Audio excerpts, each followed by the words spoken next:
సదస్యపేట మండలం ఆత్మకూరు గ్రామంలో తెలంగాణ రాష్ట్ర పారిశ్రామిక మౌలిక సదుపాయాల కల్పన సంస్థ చైర్మన్ తూర్పు నిర్మల జయప్రకాష్ రెడ్డి దేవతలకు గ్రామ ప్రజలకు అత్యంత భక్తి శ్రద్ధలతో బోనాల ఉత్సవాలను నిర్వహించారు. డప్పు చప్పులు, పోతురాజుల విన్యాసాలు, శివసత్తుల పూనకాలు, అడుగడుగున భక్తుల నీటి శాఖల నడుమ శ్రీ పోచమ్మ తల్లి బోనాలు సమర్పించి మహిళలు తమ మొక్కులు చెల్లించుకున్నారు. ఆటోలు మరియు ట్రాక్టర్లు పుర వీధులు తిరుగుతూ మందిరం వద్ద పూజలు నిర్వహించారు.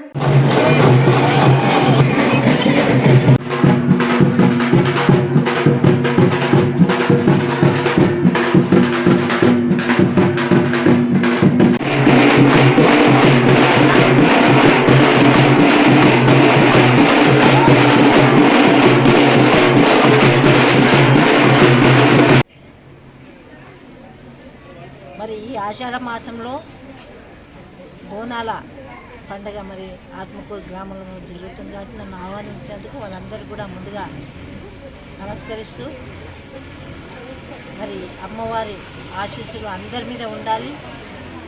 మరి కాలం కూడా వర్షాకాలం, మనం ఏ కాలం ఎదురు చూడం, వానాకాలమే మనకు కావాలి కాబట్టి వానాకాలం మంచిగా వచ్చి పంటలన్నీ మంచిగా కావాలని అమ్మవారిని ఆశీర్వదించాలని కోరుకోవడం జరుగుతుంది. అలాగే ఇక్కడ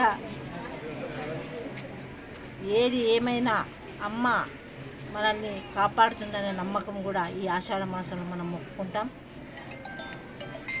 దేశం కానీ, రాష్ట్రం కానీ, ఊరు కానీ మరి అమ్మ పొలిమేరలో ఉంటుంది కాబట్టి అమ్మ దయతో మనమందరం కూడా చల్లగా మరి నిండు నూరేళ్ళు ఉండే విధంగా ఆశించాలి. అమ్మ ఆశీర్వాదం ఉండాలని కోరుకుంటూ ఈరోజు మరి ఎప్పుడు ప్రతిసారి ఏ విధంగా జరుగుతుందో ఈరోజు కూడా ఆత్మకూరు గ్రామంలో పెద్ద ఎత్తున సామూహికంగా మరి జరగడం చాలా సంతోషం. మరి అందరూ కూడా బోనాల పండుగ శుభాకాంక్షలు తెలియజేసుకుంటూ సెలవు తీసుకుంటున్నాం.